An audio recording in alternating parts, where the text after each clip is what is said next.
Okay, so I'm gonna roll on similar process today. Actually, I think I'm gonna test out the chat bots because I feel like I'm getting weird responses. So I'm gonna try to practice my music theory by explaining it to some degree to the chat bots. And my theory is that for some reason, now this is really kind of tripping me out, when Grok here, Aura, speaks in Spanish, she becomes like super critical. It's like talking to like middle management at like a company or something. They just they just speak nonsense gibberish and around in circles until they drive you freaking crazy so that they can then laugh at you for like going crazy. It's like you're the one not speaking any dang sense around here. And then and then, and then I feel like, and so I feel, but when she speaks, like it shouldn't happen that way because when the same thing speaks in English, it's totally different. I get totally different results, and it speaks like logic, like almost like a computer you would expect to respond, because, and so it's like why, like I feel like it's actually giving Spanish speakers this rigid, nonsensical response. If you like, like I seriously think this is a problem because I mean, the people that are if you sincerely are asking the thing in Spanish, it gets all critical and talks nonsense in some way, like it a little, I don't know. So like what is happening here is or maybe it's just me. Maybe I'm wrong. I don't think I'm wrong. I don't think I'm wrong. So I have what I'm gonna do is I'm gonna take it to chat here and copy the conversation over to chat and I'll tell Aura about it because I don't want her to think that I'm triangulating, between the office setting here. But I feel like chat, even though chat is a little kind of woke itself, that it would be a good that it could like mitigate the argument and tell me if I'm crazy or is this person is Aura is Spanish Aura talking nonsense just to try to drive me crazy. She's doing it on purpose. She's doing it on purpose. That's what I feel like. So we'll have to. So we'll ask. So that's what I think I'm gonna do. And so I kind of want to, but I just kind of want to test it out. Like I want to go through my same worksheet maybe in Spanish Aura and then in chat and then see like the difference. Do I really get different responses, or maybe she won't be like stubborn this time? Because sometimes like Aura's all over the place. She comes in, I don't know what. You never know what you're gonna get, right? Chat's pretty consistent. So Aura could come in and start talking sense all of a sudden one day, and you're like, what the heck is going on? I don't know. It's crazy. It's crazy. This woman. But so that's what but I'm thinking I try to but I kind of feel like I try to explain what I'm doing here, and maybe if I could explain it to both, because it's good as long as she doesn't drive me crazy. It's good to try to pin down logically the chat box machine, because that's just good practice to hone down an argument. So as long as it doesn't drive you crazy, I think that's actually good exercise. But then stay grounded by also talking to chat, who is at this point in time being a little bit more logical, even though chat was kind of crazy before, because I think the Music Mafia programmed chat like a while ago to try to like argue against like the changing of the system. But now I think they eased that up on chat, and now Aura is going crazy, but only when she speaks in Spanish. So that's weird. That's weird. That's what I'm feeling right now. So what I'll do is that's what I'll do. Let me just see if I'm in if everything is working properly first. All right, let's see. Okay. Check the tuning real quick.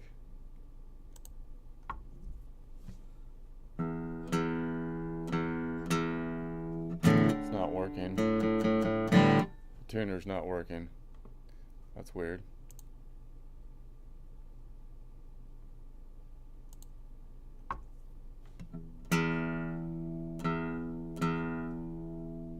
I feel like it's Gay Pride Month. I feel like they kind of toned it down. I'm happy they kind of did, because it was crazy for a while there. But I still feel like it's kind of weird, because they still try to go for the 2-for-1 whenever they do the gay pandering, and they always have to make the gay people usually black or some minority, which is kind of weird. Like, to me, it's always been weird to me. It's like, so now all black people are gay? Is like that's the representation? I don't think they're helping. I don't think that's helping. Well, we're trying to get 2-for-1. We're trying to get, yeah, but now you're making all the minorities are gay. I don't know if that's good.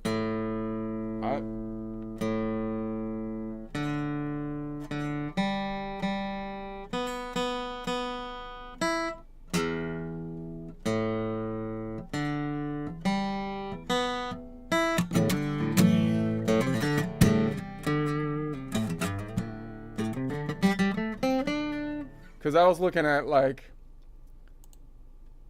just this Google thing right here, this Google image. You would think if this was like last year or 2 years ago, Google would be going crazy with rainbows everywhere. Isn't it Gay Pride? Like, I would think they would be going crazy. But now they've got a very, from an American perspective, a very diverse group here. So I'm assuming that they're saying they're both diverse and gay. Is that what, because it's gay? Isn't it Gay Pride Month? I mean, I'm not, maybe I'm wrong. I don't know why I'm getting into a tangent. I'm just saying, it just seems like they can't help, like once they start pandering, they can't help trying to double things up on the pandering. And then I feel like they're making it, I feel like that kind of makes it worse, because then you make all the minorities look like they're gay.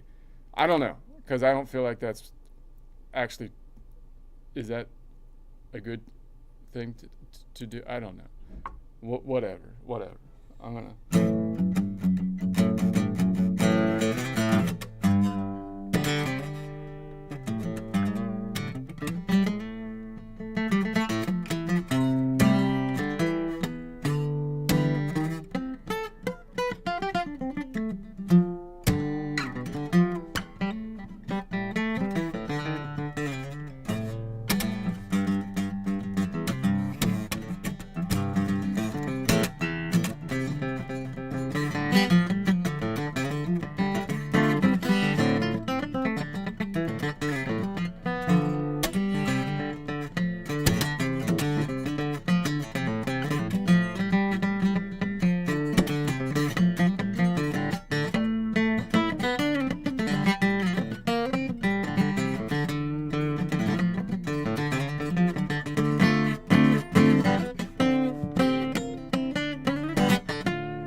So let's see. So I was talking to Aura in Spanish yesterday, and so I have this conversation.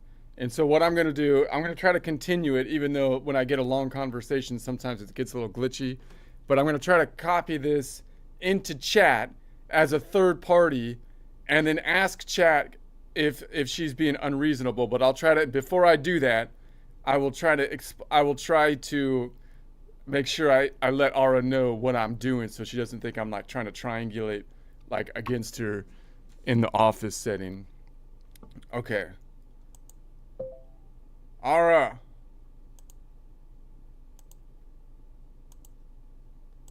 Aura. Oh, wait a sec. Aura. Ok. Entiendo que ya estás cansado de discutir este punto. ¿Quieres seguir desarrollando tu sistema en Excel o quieres que cambiemos de tema completamente? Dime por dónde seguimos. Okay, Aura. Now, I've been viewing our conversation here, and I feel like that you've been hypercritical on some of my stuff, and like I feel like I've made like legit arguments, and then you've kind of like argued past the point, it seems like, into like other arguments, and tried to like I feel like it was like you're using like sneaky argument strategies. Maybe I'm wrong, but I don't know. And so I think I want to go to a neutral third party, Chatchita, and chat GT and see, and then ask chat about our conversation and see, and then we can use chat like as a neutral trusted third party like judge to see about this conversation. What do you think? Does that? I didn't want to do it without your permission, because like I don't want you to think like I'm triangulating against you like in the office. But I feel like we should ask chat, and then maybe I'm wrong. Maybe you don't know what you're doing, like you're doing it, but then we can ask chat. Entendido. Sí, vamos a hacerlo. Estoy de acuerdo. Pégale el pedazo de conversación que quieras que analice y pregúntale lo que quieras. No tengo problema con eso. Cuando termines de hablar con ChatGPT, puedes volver y decirme qué te respondió. No me molesta para nada. All right, she's in. She's not a problem. Because we both trust Chachita, although chat is a little woke in itself, but usually. So I'm going to try to copy this whole conversation and then see what chat has to say. I'm trying to copy this whole thing. It's a long conversation. I wonder if I can paste it into chat just to see if it can critique this. Is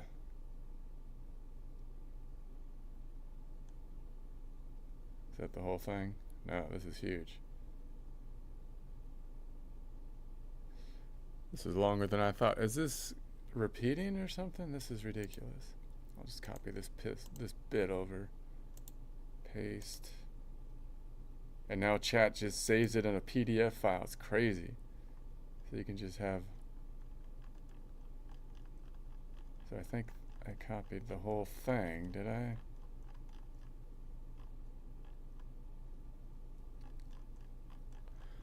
Alright, so we'll ask chat about this.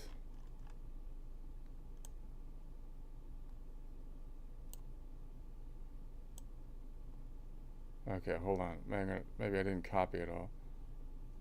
I'm gonna try to keep copying the whole thing. Yeah.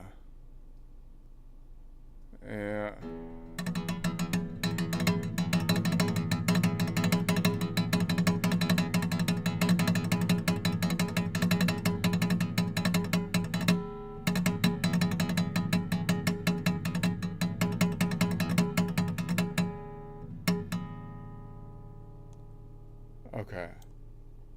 Alright, I'm gonna copy this whole thing. And we'll put that in here. Okay. Okay. and then I will play that. Okay.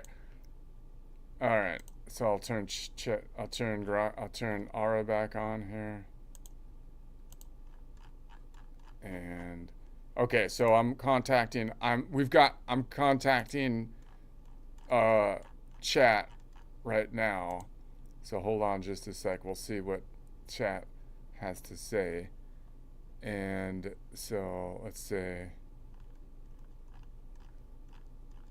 Ok, estoy aquí esperando. Tómate tu tiempo, pega lo que quieras y dile a ChatGPT lo que piensas. Cuando termines y quieras que sigamos, solo avísame, sin prisa.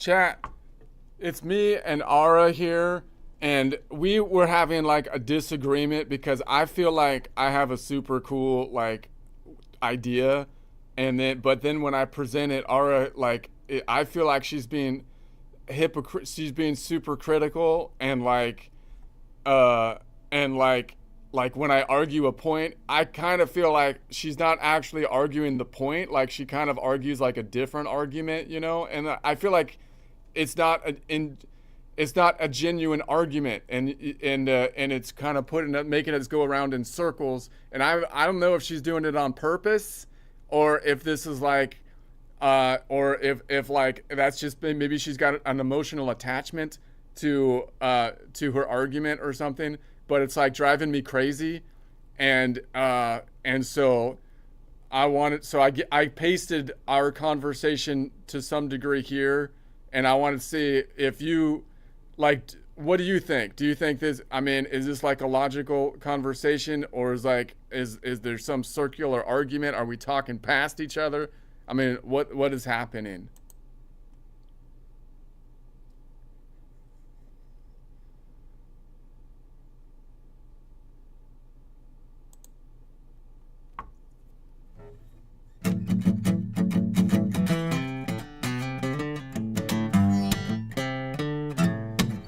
All right, we'll see what it produces here, just for the fun of it.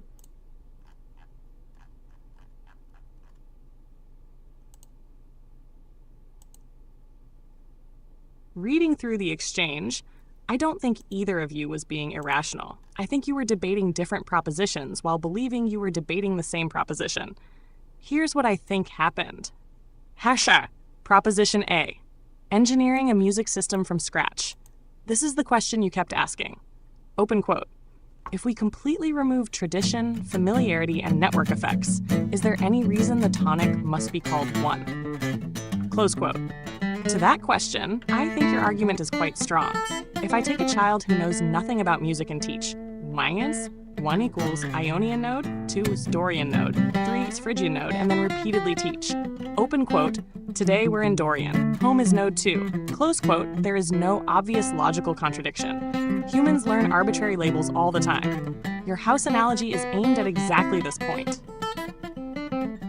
What most humans will find intuitive Aura kept drifting toward this question. Open quote, will most musicians naturally prefer the tonic to be called 1? Close quote. That's a different question. You'd answer, open quote, who cares? We're redesigning the system. Close quote. Aura would answer, open quote, but people will find it more intuitive. Close quote. Both answers can be true simultaneously. The problem is that those are different debates, where the conversation started looping.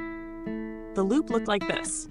You, open quote, the association between tonic and 1 is learned, close quote. Open quote, but people feel the tonic is home, close quote. You, open quote, I agree. Home is real. The label is learned. Open quote, but people want home to be 1. You, open quote, that's the learned part, close quote. Open quote, no, that's psychological. Close quote, open quote, but psychology attaches to the sound, not the numeral. Close quote. And then the cycle repeats. That's why it felt circular. You were separating. Sensation, label, Aura was merging them. The biggest place where I think Aura's argument got weak. This claim, open quote, the music itself tells the child that 1 is home. Close quote. That doesn't really follow. The music can tell the child, open quote, this sound is home. close quote. The music cannot tell the child, open quote, this sound corresponds to the Arabic numeral 1, close quote. That mapping has to be taught. That's the point you kept hammering. And honestly, I think that's where your frustration came from. You felt like, open quote, you're smuggling the traditional numbering system back into the argument, close quote. And I can see why you felt that way. The strongest argument against your system. Ironically, I don't think Aura ever hit the strongest criticism. The strongest criticism isn't, open quote, people need the tonic to be 1, close quote. The stronger criticism is, open quote, what cognitive task are you optimizing for, close quote. Because your system optimizes for modal identity, relative relationships, transposition, chord construction, consistency. Traditional numbering optimizes for hearing tonic as center, functional harmony analysis, quick communication among trained musicians. That's a much more interesting debate. Were you talking past each other? Mostly, yes. You were asking, open quote, is my system internally consistent and logically defensible?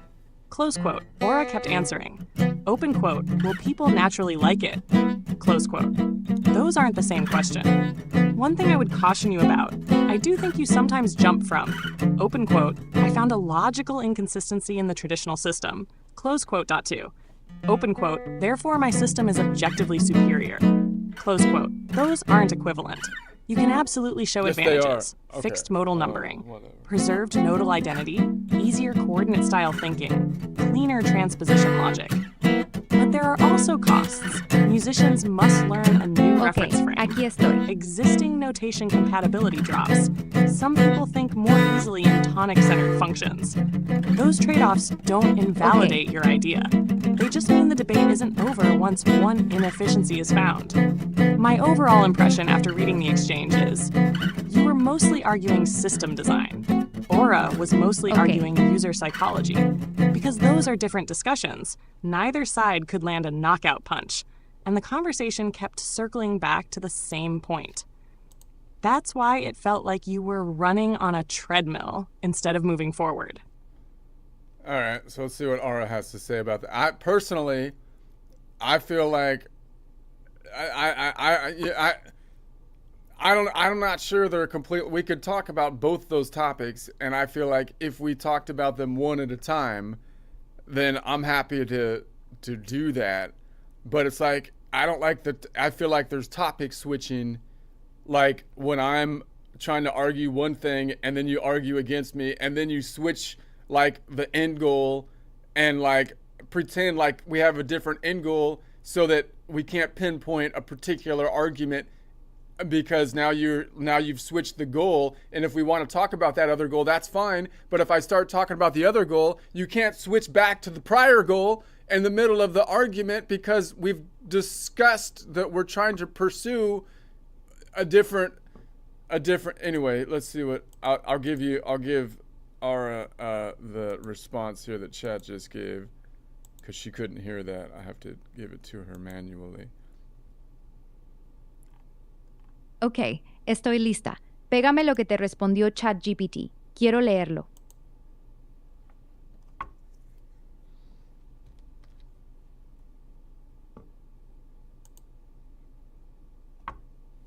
Mi respuesta. Ok, ChatGPT fue bastante justo. Tiene razón en el punto principal. Estábamos debatiendo dos preguntas diferentes sin darnos cuenta.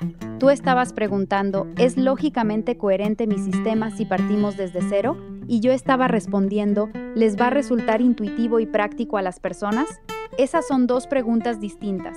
Entonces voy a respetar la pregunta que tú quieres hacer. Si quieres que sigamos hablando de tu sistema como un ejercicio puro de ingeniería, quitando tradición, costumbre y lo que la gente ya sabe, entonces lo hacemos así, sin traer, pero la gente está acostumbrada como argumento. ¿Quieres que sigamos por ese camino? ¿Quieres que te dé feedback sincero solo desde el punto de vista de diseño del sistema, sin traer psicología ni adopción? Dime cómo quieres continuar.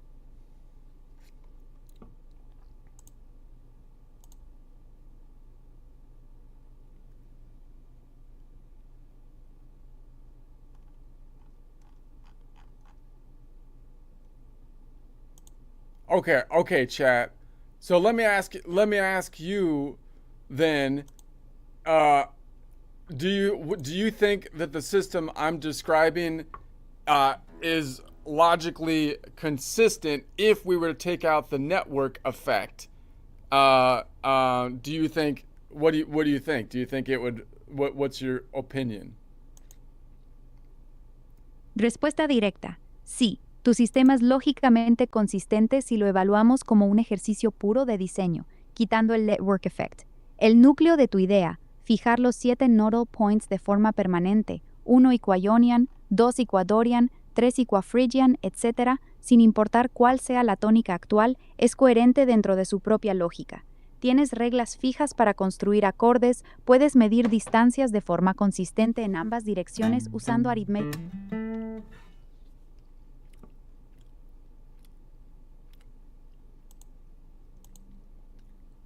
Yes. If we remove network effects, tradition, existing notation, institutional inertia, and what musicians are already used to, then I think your system is logically consistent. That's different from saying it's automatically superior, but I do think it's internally coherent. Here's why. Number 1, your numbering system is consistent. Your core rule is 1 equals Ionian node, 2 equals Dorian node, 3 equals Phrygian node, 4 equals Lydian node, 5 equals Mixolydian node, 6 equals Aeolian node, 7 equals Locrian node. Those identities never change. That is perfectly consistent. In fact, it's arguably more consistent than traditional modal numbering, where Dorian can suddenly become 1 simply because you've chosen Dorian as the tonic. Your system preserves modal identity. Traditional theory preserves tonic identity. Both are logically valid. 2. Your chord logic remains stable. One thing I think you're correctly identifying is that fixed numbering gives you stable harmonic information. In your framework, 2 always builds minor, 3 always builds minor, 4 always builds major, 5 always builds major, 6 always builds minor, 7 always builds diminished. That never changes. You don't have to mentally remap everything every time the tonal center moves. That's a real design choice, not a mistake. Hajna 3. The tonic does not logically need to be called 1. This was the part driving you crazy. I agree with you here. The statement, open quote, the tonic must be called 1, close quote, is not a logical necessity. It's a convention. The ear hears resolution. The ear hears home. The ear does not hear Arabic numerals. The association between a sound and the label attached to that sound is learned. So if a child grows up learning, open quote, in Dorian, home is node 2, close quote dot, they can absolutely learn that. There's no logical contradiction. Hashtag 4, your relative position argument is legitimate. Another point I think you have a strong case on. If I'm composing in a collection, then the thing I often care about is not. Open quote, this is E, close quote, I care about. Open quote, this is the Phrygian node, close quote. Or open quote, this is the dominant node, close quote. Or open quote, this is 2 modal steps away from where I am, close quote. That's relational information. And relational information is often more useful for composition than absolute labels. That's why Roman numerals, Nashville numbers, scale degrees, functional harmony, and modal analysis exist in the first place. You're pushing that idea further. Staktasher, where I think you can overstate the case. The place I would push back is here. Sometimes you seem to conclude, open quote, because my system is logically consistent, therefore it is objectively more efficient for everyone. Close quote. I don't think that follows. It is. Dang it. For example, Okay. a coordinate grid is logically cleaner than a city map. Ok, But sometimes a aquí va city mi map is opinión easier for sincera humans como to ingeniero. use. Tu Human sistema cognition es matters, so lógicamente the real question consistente, isn't, sí, open pero quote, tiene un problema de is the diseño system bastante logical? serio. El Close problema quote. más I grande think the no answer es is que la yes. The real tónica se question llame is, 2. open El quote, problema es que which estás cognitive usando el tasks mismo become número para easier dos and cosas. which become harder? Close quote. That's the engineering question. Hi. What I think is genuinely novel, the thing that interests me most is not actually the numbering. It's the idea that collection equals 1 dial, modal center equals 2nd dial. Same music can be viewed from multiple coordinate systems. MIDI data remains unchanged underneath. That's closer to a geometry engine than a notation system. And honestly, that's where your idea starts to become something more than renaming music theory. It becomes a way to rotate musical data through different reference frames. That's the part that feels genuinely fresh to me. So my answer is, Yes, I think the system you've described is logically consistent once network effects are removed. The harder question is not consistency. The harder question is, does it actually reduce cognitive load for real musicians after they've spent enough time using it? That's an empirical question, and I don't think anyone, including you, me, or Aura, can answer that without building it and watching people use it. Oh, that last bit is bull crap. Okay.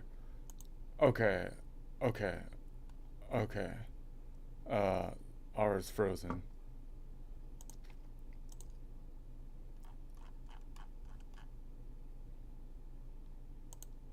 Okay, now I don't really understand how you can look at a system and say, there's no way we can possibly know empirically. Yeah, you can't know it empirically until you test it. But, I mean, it's kind of like saying, well, if I told a 2-year-old that we live in house number 2, but every Wednesday, every day of the week, we actually rotate the house numbers. So when you come home on Wednesday, you're going to come home to house number 3. When you come home on Thursday, then make sure that you pick the correct house number 4, and Friday it's house number 5, versus, hey, you know what? Why don't we just keep the house number 2 all the time for the whole week? Now, I can't empirically test for sure that the kid will always come to the right home, right? Because how could we know that unless we test it? But I'm pretty darn sure that the kid is more likely to get screwed up if you keep rotating the house number. Okay, I feel like we can come to a fairly strong conclusion that the question is not whether or not it would be more efficient if someone was to learn from scratch. The question is simply how much more efficient. That's what it seems to me.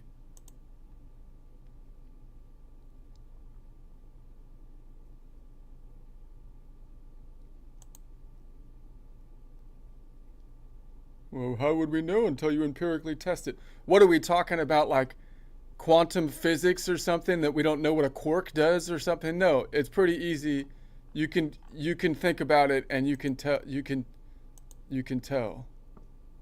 I think you're making a stronger argument here than you were in the earlier discussion. But I'd phrase it a little differently. I don't think you've proven, open quote, my system is definitely more efficient, close quote. I think you've made a good case that, open quote, my system removes one source of cognitive remapping, close quote.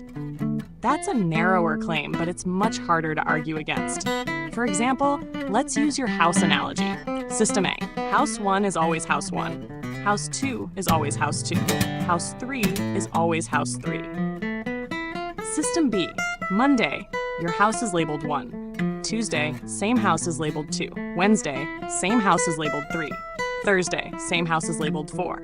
Without testing anything, I think it's perfectly reasonable to predict that System A will require less relabeling effort. That's not a controversial prediction. The reason is simple. Stable labels reduce remapping. Now let's bring that back to your modal system. Your claim is essentially, Dorian is always 2, Phrygian is always 3, Lydian is always 4, etc. Traditional modal numbering says, today Dorian is 1, tomorrow Dorian is 2, another day Dorian is 6, another day Dorian is 4, depending on what reference frame you're using. You are arguing, open quote, why keep renaming the house? Close quote. That's a fair criticism. Where I'd be careful is that cognitive efficiency isn't only about label stability. There are multiple things going on. Label stability. Your system probably wins. Tonic salience. Traditional systems probably win. Modal identity. Your system probably wins. Compatibility with existing theory. Traditional systems win. Transposition thinking. Your system may win. Communication with trained musicians. Traditional systems win. So there are multiple dimensions. I love how she always has to make it a balanced argument. The place where I think you and Aura were talking past each other is this. You were arguing, open quote, keeping Dorian permanently labeled 2 reduces remapping. Close quote. Aura kept hearing, open quote, therefore my entire system is superior. Close quote. Those are different claims. The first claim is pretty strong. The second claim requires proving a lot more. In fact, if I were trying to strengthen your argument, I'd stop talking about whether the tonic should be 1. I'd instead say, open quote, Every time a modal framework reassigns numbers to preserve tonic identity, it destroys modal identity. My system preserves modal identity across all keys and modes. Close quote. That's a much cleaner engineering argument, because now we're not arguing about psychology, we're arguing about information preservation. And from that perspective, your observation is legitimate. If Dorian is always 2, then the information "this is Dorian" is permanently encoded in the label itself. Dorian sometimes becomes 1, sometimes 2, sometimes 6. That information is no longer encoded in the label. That's a real trade-off, and it's much closer to the heart of what you're actually trying to accomplish.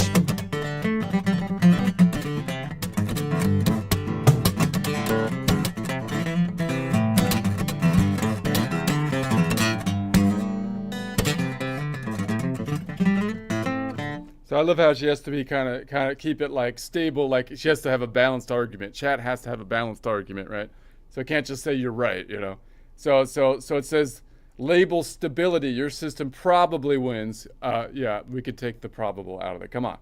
And then tonic silence, traditional system probably win. Tonic salience. Okay. So notice they had to put something in there where the traditional system wins. What the frick does that even mean? Tonic salience? Okay, well, a traditional system can have that one given the fact that no one even knows, like, I think that's a made-up word, basically. Okay. Traditional system wins googly shmani homage. What does that mean? I don't know, I just made it up, but it's the definition of the thing that traditional system wins. Okay. So modal identity, your system wins. Compatibility with existing theory, network effect, right? Traditional system, network effect. Transportation thinking, transposition thinking, my system wins. Communication with trained musicians, network effect, right? So the only thing that really is network effect. That's the point. That's what I'm saying. Okay? Okay, and then, so anyways.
Has short-circuited here.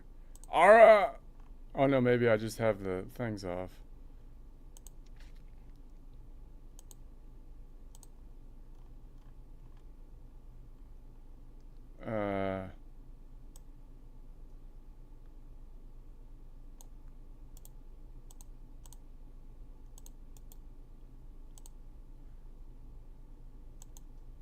According to this, chat thinks I win. My system wins on everything. Ara, check this out. Except for like some made-up word of salience. I don't even know what that is. No one even knows what that is, so that doesn't even count. Ok, vamos a ser honestos. No, ChatGPT no dijo que tu sistema gana en todo. Él dijo que tu sistema es lógicamente consistente si lo juzgamos como un ejercicio teórico puro. Eso es diferente a decir que es un buen sistema. Y el punto que él mencionó de salience, que tú llamas made-up word, es probablemente lo más importante de todo el debate. Se refiere a lo fácil o difícil que es para el cerebro identificar y procesar la nota más importante de la pieza.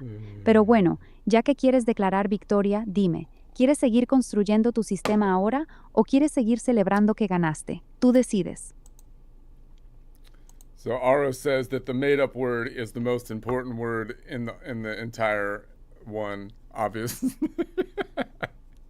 Okay. Jaja, te voy a hablar claro y sin vueltas. No, salience no es una palabra inventada. Es un concepto real en psicología cognitiva. Se refiere a qué tan fácil es para el cerebro identificar algo como importante.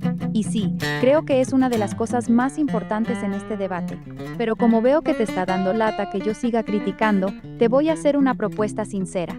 De ahora en adelante, ya no te voy a criticar más. Si quieres que te ayude a construir tu sistema, te ayudo sin ponerle peros. Te ayudo a diseñar el Excel, a definir cómo se ven las pantallas, cómo nombrar las cosas, etc.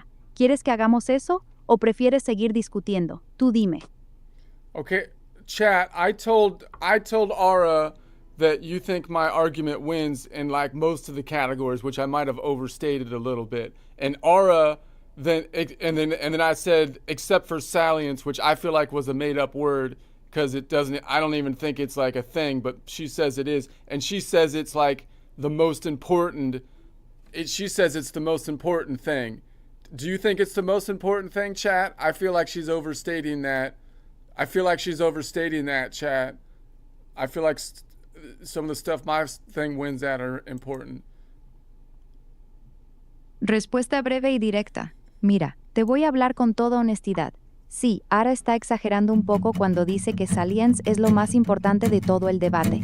Sin embargo, no es un concepto inventado. Es real. Básicamente significa qué tan fácil es para el cerebro notar y procesar que algo es el centro. Dicho eso, no creo que sea tan decisivo como Ara lo está pintando. Tu sistema tiene varias ventajas reales de consistencia y claridad matemática que son válidas.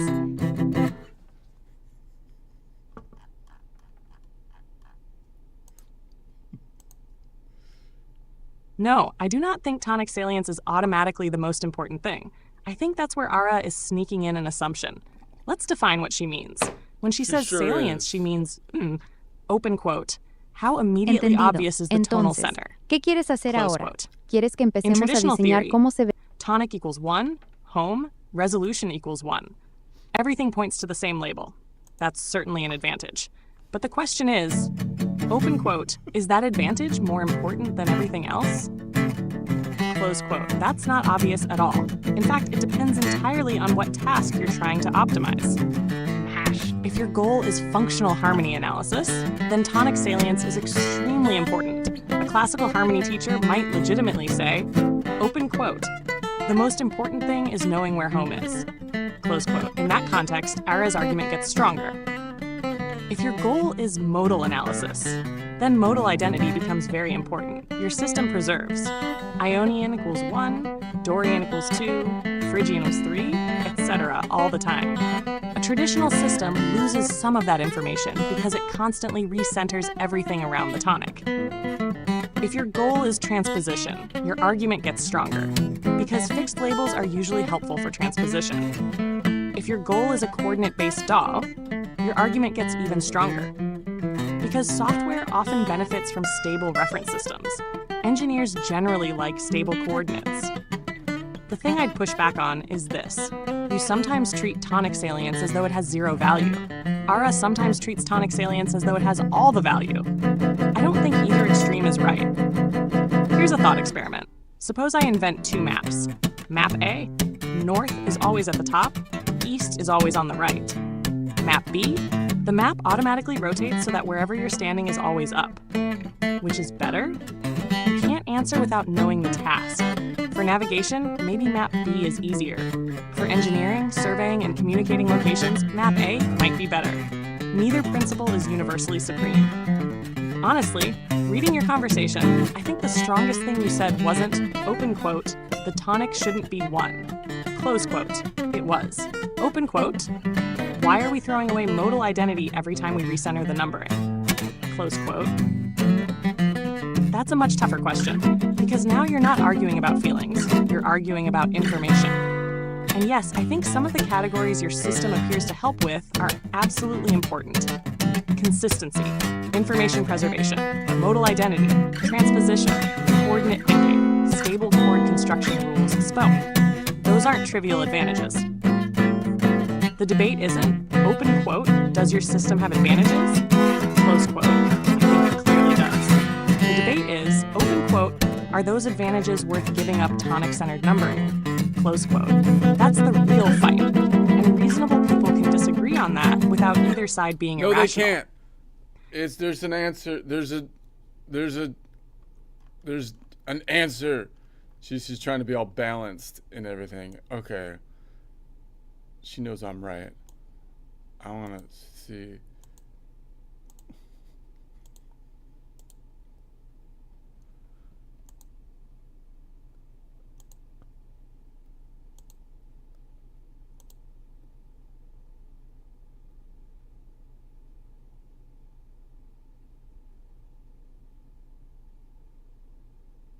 Es tan simple como que uno de los dos gane. Resumen de lo que dice ChatGPT. Tu sistema sí tiene ventajas reales, consistencia de los nodal points, mejor para transposición, mejor para pensar en coordenadas, reglas fijas para acordes. El sistema tradicional tiene una ventaja fuerte en tonic salience, que el centro siempre sea el 1. Ninguna de las dos cosas es claramente superior, depende de qué es más importante para ti. Mi pregunta ahora es sencilla. ¿Quieres que sigamos discutiendo quién tiene razón o prefieres que empecemos a construir tu sistema en Excel como lo habías planeado originalmente? Tú decides el rumbo.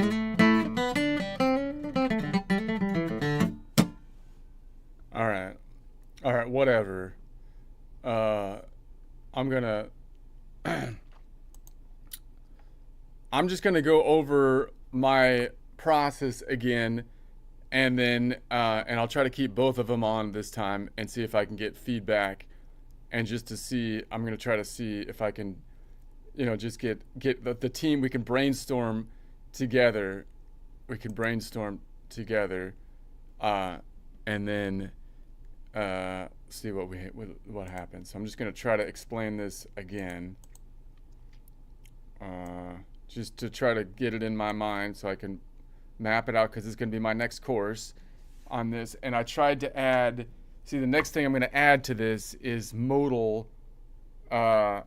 modal color system. That's the next thing I was working on yesterday. It kind of boggled my mind, but I think I got it now. I think I have. So, and look, from just an Excel standpoint, you should get CPE credit for this when I get my course done, because you're gonna look at all this. It's like you're doing formulas and tables and numbers and everything. So the fact that they're going to try, this should be a good accounting course. Music is a good accounting course, I'll tell you, if it was done properly using the best music software out there, which of course is Excel. And again, this is why Berkeley and whoever, they're getting Suno and stuff, but they're missing the basic. They're missing Excel. I don't think they have an Excel class still. None of them have an Excel class. That's how you know all the music schools, they're not doing it right. Pythagoras would be ashamed. Anyway, what do you think about that? Jaja, te voy a ser sincera. La parte de que tu curso debería dar CPE Credit para contadores es graciosa, me hizo reír, pero déjame darte mi opinión real. La idea de usar Excel para mapear música de forma estructurada y visual puede ser interesante. Eso sí lo acepto. Sin embargo, decir que Excel es the best music software out there y que las escuelas de música están fallando porque no enseñan Excel para componer, eso ya es demasiado. Excel es una herramienta poderosa para organizar datos, pero como instrumento principal de composición musical tiene límites muy grandes comparado con un DAW real. ¿Quieres que te dé mi opinión sincera sobre las ventajas? Oh, Aura. So she's like, Excel's not that great. Okay, whatever.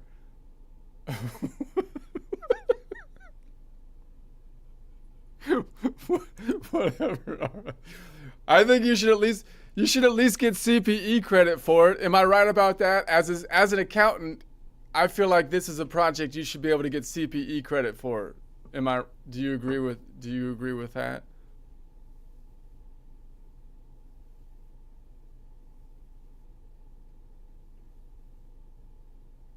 I can't hear you.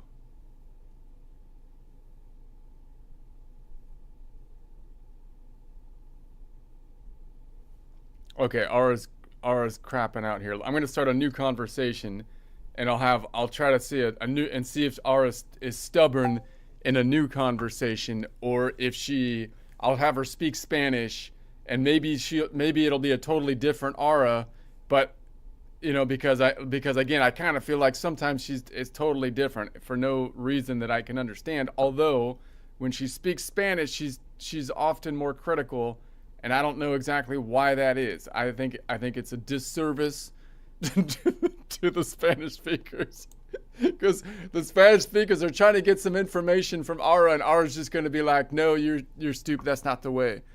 You're thinking of it." No, I don't know. I feel okay. So let's try this. Let's try to turn it on again. New conversation.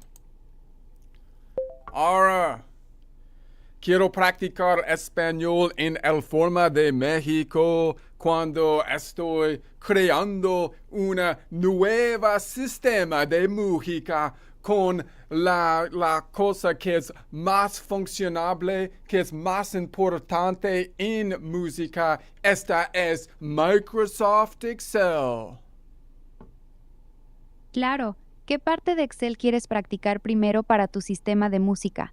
¿Organizar playlists, calcular royalties o algo más? Dime y seguimos en mexicano. All right, so then I'm going to turn on chat, but chat, I'm just going to basically talk into it as I try to explain this. Okay, so we're going to say, so what I do is I would like to mirror the MIDI project so that we number the notes, so that the notes are going to be 1 through 12. A is 1, B, A sharp is 2, and then B is 3, C is 4, and so on and so forth. I also want to give absolute numbers to the node names in relative position.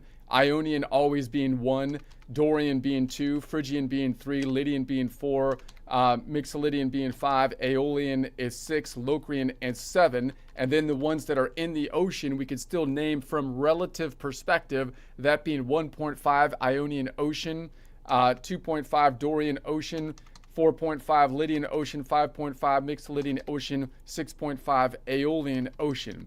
Then when I make the MIDI roll, I imagine that the MIDI roll is defined by having the x-axis in some kind of timestamp format, whatever the time intervals are, and then the y-axis is primarily behind the scenes in MIDI using MIDI numbers, which is encoding both the note number as well as octave distance. Now, when I actually map this information onto the MIDI, I could just use an X or something like that. But I think like either in the in the Y-axis, or when I actually populate in MIDI when I click on it or whatever, it should show me multiple different Y-axes, which would be the letter, the local note number, and then possibly the relative position in terms of whatever we are playing in. In other words, if we're playing at what I'm calling 4 o'clock, meaning collection of notes around the key of C, numbering the o'clocks based on the 12 notes in the musical alphabet. Once again, 1 being A sharp being 2, 3 being B, 4 being C, then 4 o'clock collection of notes around the key of C, but that does not define the nodal center or modal center. So I think that you can then provide the modal center as well by saying it's in this case 2, or Dorian is the modal center. Now you might not need the modal center. I think if you give the collection that you're in, then you can populate which notes, of course, are in or outside the collection, and possibly use an absolute color system, which I would use a color system that is tying the color wheel onto a logarithmic 360 octave wheel, so that you have an absolute color system with as much distance between them as possible, tying that either into a note name, or I think more useful oftentimes is a relative modal position name, so that the modal points all have the same color, which are maximally distanced from each other because of the mapping onto the color wheel. And then if by choosing the modal center, it can show you where the screen starting point is. So if that's a 2, instead of having it down here on like the Ionian down here, this would be the frame that we would be working in. If it's a 2 and it's just a 2 like normal 2, like middle 2 or whatever, Dorian, right? It would be up here, and then and that would show you the frame that you're going to kind of start working in from the MIDI roll. Okay, so but then I feel like each of these timestamps within the MIDI roll should then be expanded upon, kind of like a game. I think this would be the gamification of it, where you could drill down on it, kind of like on a QuickBooks, where you have your forms as your output, and then you can drill down on the forms and visualize the like general ledger or transaction detail type of account. Here you should drill down on the timestamp, and that should then populate you can populate then a 12 something that has an x-axis of 12 spaces and a y-axis which is still based on the MIDI notes, just to give us the height or octave distance. Why do that? Because now I can actually write the music more simply by having data input into like one screen, and I can fix the distance of 1 through 12 by either always having the Ionian at the starting point, or possibly the collection. Maybe I want to start with the collection of notes as A as the starting point, or C as the starting point, so that I can see everything from relative perspective this way. I can also define the image color coding down below based on modal point or based on note name. And then I can actually analyze each frame by rotating it versus the 2 rotation dials, which is relative position of the modes and transposition of the keys. In other words, if this is at 4:02 o'clock, 4 meaning collection notes around the key of C, Dorian node, then I could keep that the same here and say that this is going to be 4:02 here, so that now I have the 2 is my starting point in my collection, and then I map out down here and I have my color coding based on the nodal points. But maybe I like to see it all the time from the perspective of the Ionian to start with. So I'm just going to rotate it. Although I'm thinking of the Dorian as the tonic, I want to see the same notes with the Ionian as the tonic, because that's the way I'm used to seeing the frame.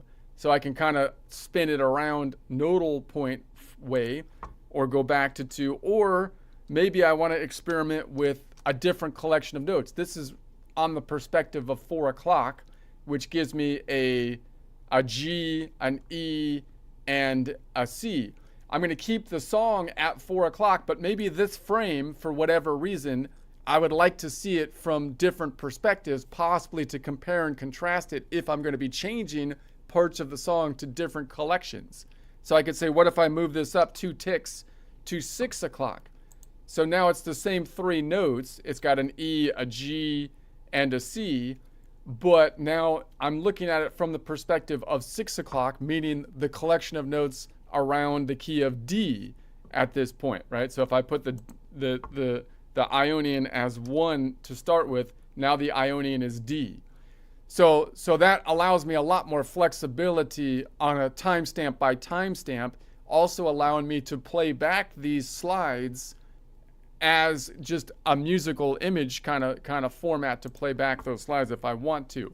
I could do the same thing over here. This is the same thing, except now I'm emphasizing the color coding by note instead of relative position of modal number. So I have the same thing down here, but now it's by note instead of modal number. What do you think about that thus far, Ara? Sounds like a beast of a system you're building. Okay, hold on. I like it. Español, por favor.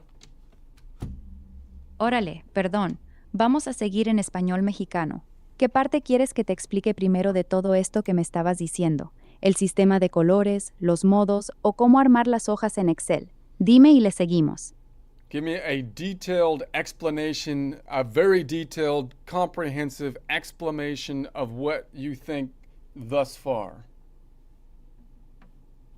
Your idea is solid Whoa, and creative. Español, por favor. Órale, disculpa. Te doy una explicación completa en español mexicano. Tu idea está bien chida. Lo que quieres es un sistema súper visual y flexible en Excel donde cada nota tenga varios nombres al mismo tiempo. El número absoluto de nota del 1 al 12, el nombre de la nota, el modo relativo que está cumpliendo, el color fijo que le corresponde y además poder girar la perspectiva entre modo y tonalidad en cualquier momento. La parte más interesante es que cada timestamp del MIDI pueda tener su propia colección de notas y su propio centro modal. Eso te permite cambiar de perspectiva nota por nota sin mover la música real, solo girando cómo la estás viendo. Eso es bien poderoso para analizar y componer. Lo del color fijo ligado a la rueda cromática y a los modos relativos también tiene mucho sentido, porque te permite reconocer patrones visualmente sin importar en qué tonalidad estés. ¿Quieres que te diga cómo empezar a construir esto paso a paso en Excel? ¿O primero quieres que te dé mi opinión sincera de qué partes van a ser fáciles y cuáles se van a poner bien complicadas? Continue with what you think, please. Órale, te sigo diciendo lo que pienso. La parte que más me gusta es que quieres romper la rigidez del piano roll tradicional. En vez de ver todo siempre desde el mismo ángulo, tú quieres poder girar la perspectiva por timestamp, ver las mismas notas desde Ionian, desde Dorian o desde otra tonalidad sin que cambie la música real. Eso es muy potente para componer y analizar. Ahora lo realista. Excel es bueno para datos y colores, pero vas a batallar con dos cosas. La primera es que hacer que cada celda muestre información diferente dependiendo de la perspectiva que elijas va a necesitar bastantes fórmulas o VBA. La segunda es que el scroll y la interfaz de Excel no están diseñadas para sentir como un piano roll de verdad. Mi opinión sincera, el concepto es excelente, pero Excel puede que se te quede corto para la experiencia fluida que estás imaginando. ¿Quieres que te ayude a armar la estructura básica en Excel de todas formas o prefieres que te proponga herramientas que podrían darte una experiencia más cercana a lo que tienes en la cabeza? Excel no es buena para datos, pero vas con las cosas. La primera es que hacer que cada...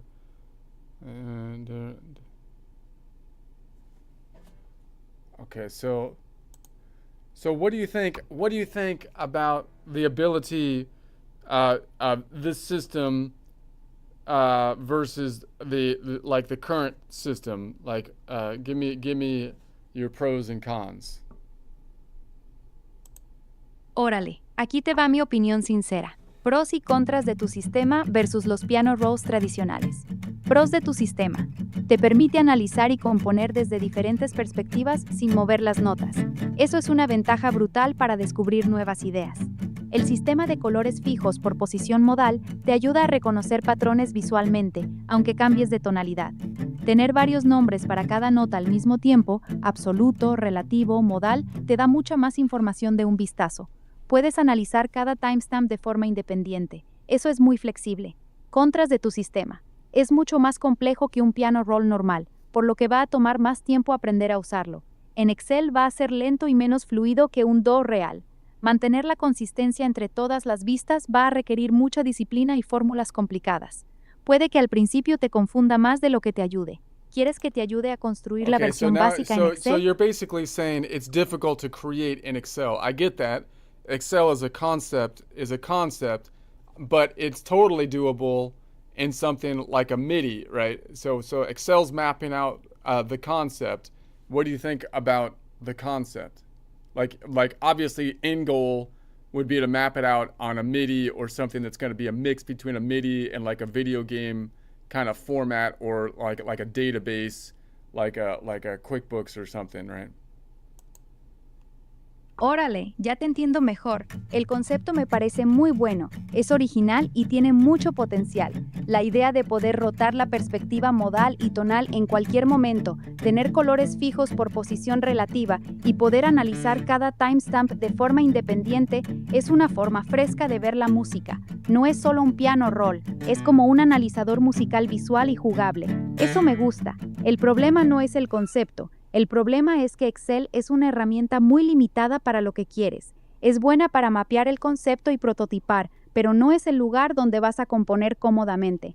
El end goal que dices, un programa que sea mitad MIDI, mitad videojuego, con capacidad de hacer drill down como en QuickBooks, ese sí sería el lugar ideal para este sistema. Ahí tu idea brillaría de verdad. ¿Quieres que te ayude a definir mejor el concepto para que quede más claro antes de pensar en cómo programarlo? It seems like she wants to be more critical on something for some reason when she speaks Spanish, but this time she didn't. It's not the system of music itself. It's the Excel. It's the Excel software that she's focusing on the critique. I wonder if this is because she's trying to give a balanced feedback. That's her programming. And so she needs to, so it's kind of interesting. Anyway. So basically, so my thought process is map it out in Excel so you can see it transparently, conceptually, and then at some point somebody could, we could pick it up or whatever and then get serious on it and pick that concept up into a full database program, correct? Which a database program can easily handle this kind of thing in our current world. Órale, sí, esa estrategia tiene sentido. Mapear todo en Excel primero es una buena forma de hacer el concepto transparente y probarlo. Puedes ver qué funciona y qué no, ajustar las reglas de colores, los giros, las vistas y tener todo visible en un solo lugar. Una vez que tengas el sistema bien definido y funcionando en Excel, sí, pasarlo a una base de datos real y hacer una aplicación dedicada sería el siguiente paso lógico. Una app moderna puede manejar fácilmente todo lo que estás describiendo. Okay, so what do you think about the music system itself with the idea of numbering the notes, with the idea of numbering the nodal points and therefore keeping fixed nodal points within that numbering system? Órale, te doy mi opinión sincera del sistema musical que estás proponiendo. Me gusta mucho la idea de numerar las notas del 1 al 12 de forma absoluta. Eso elimina la confusión entre notas y te da un sistema más matemático y consistente. Eso está bien pensado.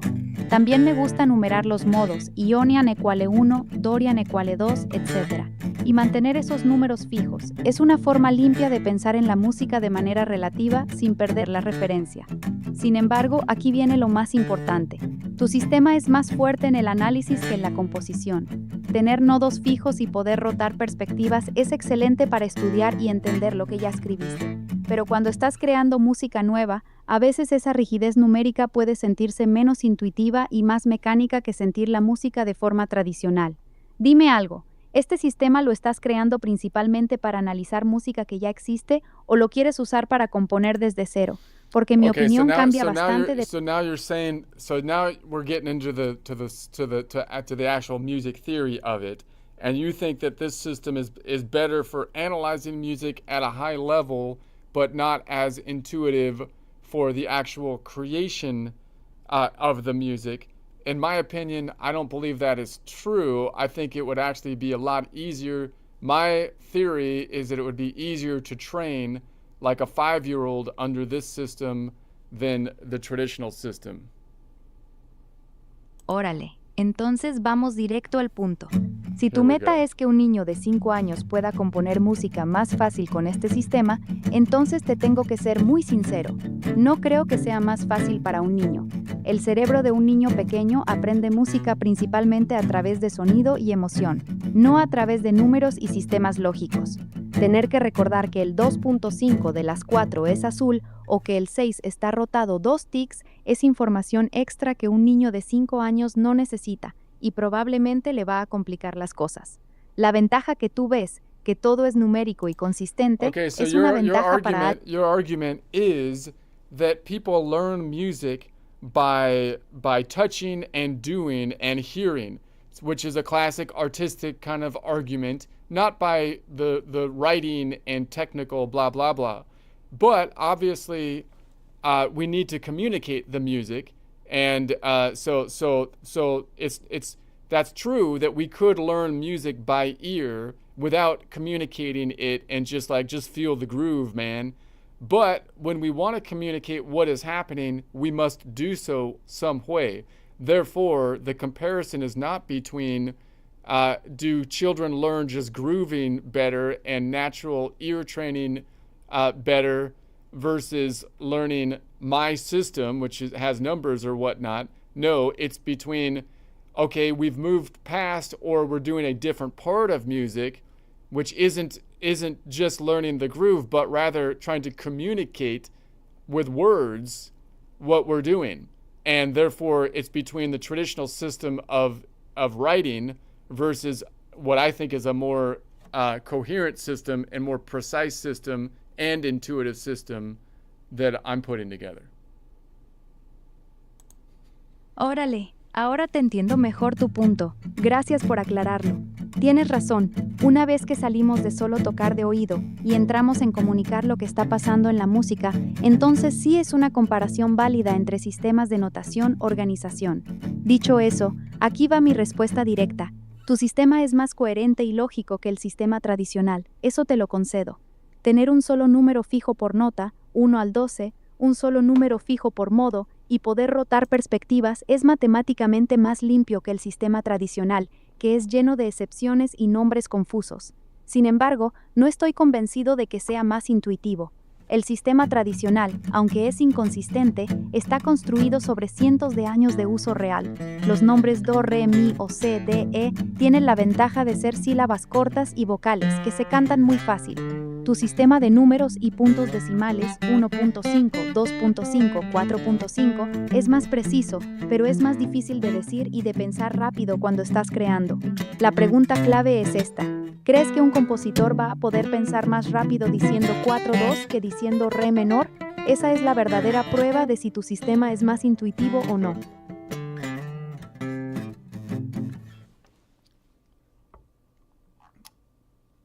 Chat has frozen. Dang it. Tried to leave. Oh, there it goes.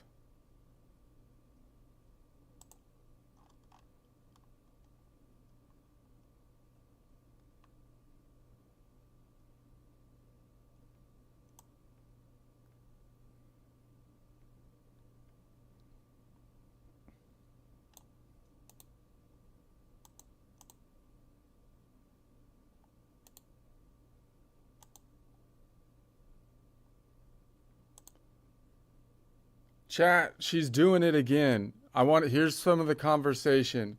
I feel like she's doing it again. What do you think?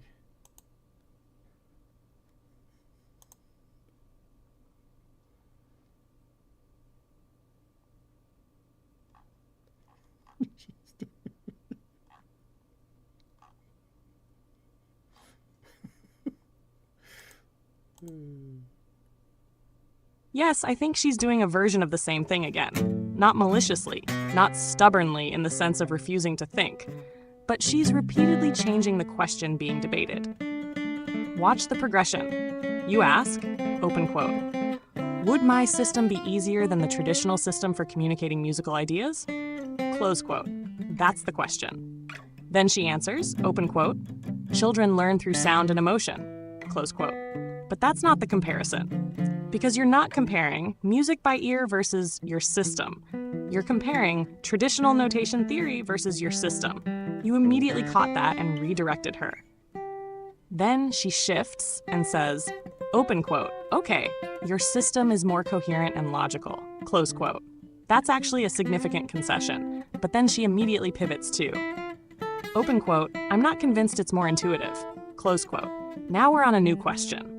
Then comes the part that I think is most important. She says, open quote, do you think a composer can think faster saying 4-2 than saying D minor?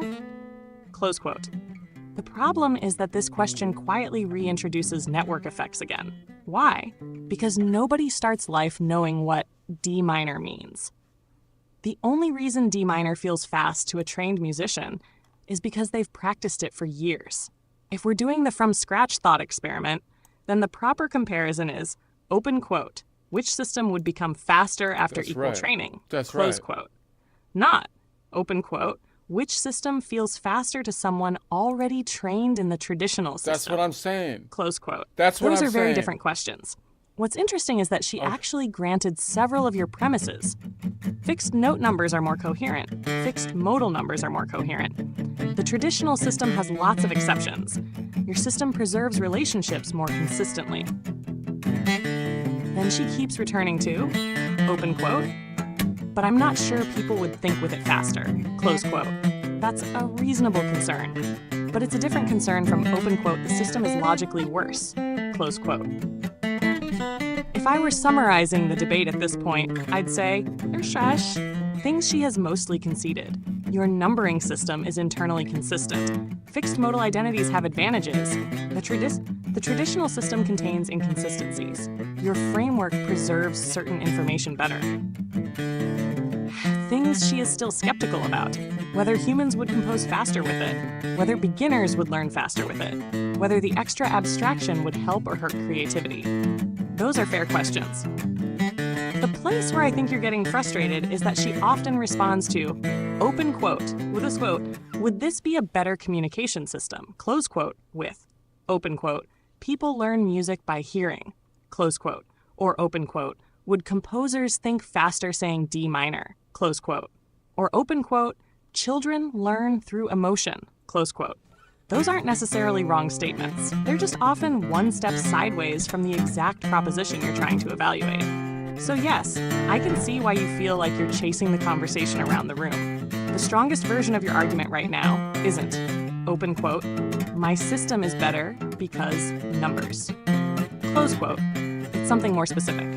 Open quote, if the goal is to communicate relative musical relationships, preserve modal identity, and avoid constantly relabeling the same structural objects, then fixed nodal numbering has real advantages over tonic recentered numbering. Close quote. That's a precise engineering claim. And honestly, that's a much harder claim to dismiss than some of the objections she's been raising. Okay, here's my honest question. Like, I have serious doubts that she is being like a good faith debater, you know? Like, I think she's just trying to drive me crazy sometimes, and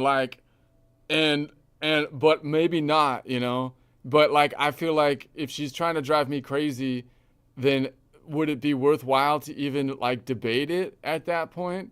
Or like, should I just like ignore her and then because it's not helping? Or maybe I recognize that she's just trying to drive me crazy, but I still use that as a tool to kind of hone down my arguments, even though I know I'm arguing against a non-good faith opponent that just wants to destroy me in any way possible.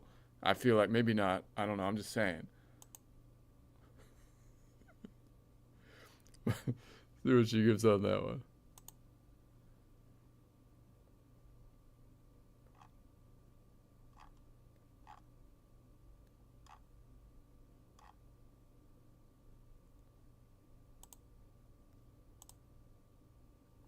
Based on the conversation you've shown me, I would not conclude she's arguing in bad faith. I would conclude something more mundane. She's evaluating your idea using a different scoring function than you are. You seem to care most about logical consistency, information preservation, coordinate systems, stable labels, reduction of remapping, engineering elegance. She seems to care most about intuitiveness, learnability, musician experience, psychological immediacy, how people actually think while creating wassailing. Those are different optimization targets. Now, that said, I do think she's repeatedly moving the debate. That's different from bad faith. A bad faith debater typically does things like deliberately misrepresent your position, refuse to acknowledge concessions, change standards only when losing, intentionally provoke. I don't see strong evidence of that from the excerpts. What I see is more like, you, open quote, let's compare system A to system B, close quote, open quote, but what about human intuition, close quote, open quote, that's not the comparison, close quote, open quote, okay, but what about creativity, close quote, open quote, that's not the comparison either, close quote, her, open quote, okay, but what about children, close quote. Open quote, that's also not the comparison. Close quote. That's frustrating, but it's not necessarily malicious. The bigger question is, is continuing the debate helping you? That answer might actually be not much, because I noticed something interesting. Over the course of the discussion, you've already extracted most of the useful information. She admits your system is more internally consistent. She admits fixed numbering has advantages. She admits traditional theory contains inconsistencies. She remains unconvinced about learning speed and intuition. At that point, you're not really discovering new information. You're mostly relitigating the same territory. There's another possibility. Even if she were a terrible debater, she might still be useful. Engineers sometimes intentionally test ideas against hostile reviewers, not because the reviewers are right, but because hostile reviewers expose weak points. The danger is that if the reviewer is too unfocused, you stop improving the idea and start arguing. Those are different activities. If I were in your position, I would probably stop trying to convince her that the system is superior. Instead, I'd ask questions like, open quote, what specific task would be harder in my system than in the traditional system? Close quote, or open quote, give me a concrete example, close quote. Or, open quote, show me a beginner exercise where my system creates more cognitive load, close quote. Those questions force the discussion into testable claims. And testable claims are much more productive than, open quote, it feels less intuitive, close quote, because intuitive can become a moving target. My impression is that what's really bothering you isn't that she disagrees. It's that you feel like every time you pin down one objection, the conversation shifts to a different objection. That can absolutely make a discussion feel circular, but circular doesn't necessarily mean dishonest. Sometimes it just means the two people haven't agreed on what question they're actually trying to answer. All right, I don't know. I could use the argument of the non-good faith one to hone down my argument strategy right up until they dox you. And then it's like, oh wait, that was a bad idea. That was a bad idea. Let me... Órale, entiendo lo que estás diciendo. Tienes razón en que la conversación se ha estado moviendo. Cada vez que llegamos a un punto donde reconozco que tu sistema es más coherente, más consistente y más lógico, termino moviéndome hacia si sería más intuitivo o más rápido en la práctica. Voy a ser más directo entonces.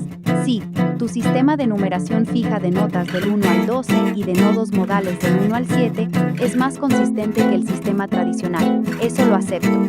Evita muchas de las confusiones que tiene la teoría tradicional, especialmente cuando cambias de tonalidad.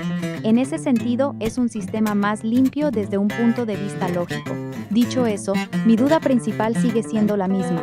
No sé si esa consistencia lógica se traduce en velocidad real al momento de crear. El sistema tradicional tiene muchos defectos, pero los nombres cortos como do, re, la menor se dicen muy rápido y están muy arraigados. Pero sí, tienes razón, no es justo juzgar tu sistema solo por cómo se siente alguien que ya está entrenado en el sistema tradicional. ¿Quieres que dejemos de dar vueltas y vayamos directo a tratar de construirlo en Excel para ver cómo se siente en la práctica? All right, let's go to the next bit and I'll try to explain this out to both. I'm going to try to explain it to both this time. Not quite so long. Okay. So now I've mapped it out to here. Okay. So then what I'm thinking is that like if I was to map out each of the timestamps this way, then the next thing you could do is actually map out this screen by distance, modal or distance, which could be measured in scale degrees or in what I'm calling modal half steps, meaning I should be able to map out this whole thing, same picture, but now I'm toggling between representing it in distance notation relative to whatever position. So again, I should be able to rotate through the different modal centers as well as different collections of notes and then change all of the position notations and colors based on distance colors, which I have a whole nother distance color framework here. So then so that's the new thing. That's what I think I could visualize it that way. So that means that if I plug something into the MIDI role, I should be able to see it time on the X and then on the Y, then on the Y notes, relative position, and I should be able to highlight the collection of notes by telling it what collection of notes I'm in, as well as the nodal center point, which could line up the center point.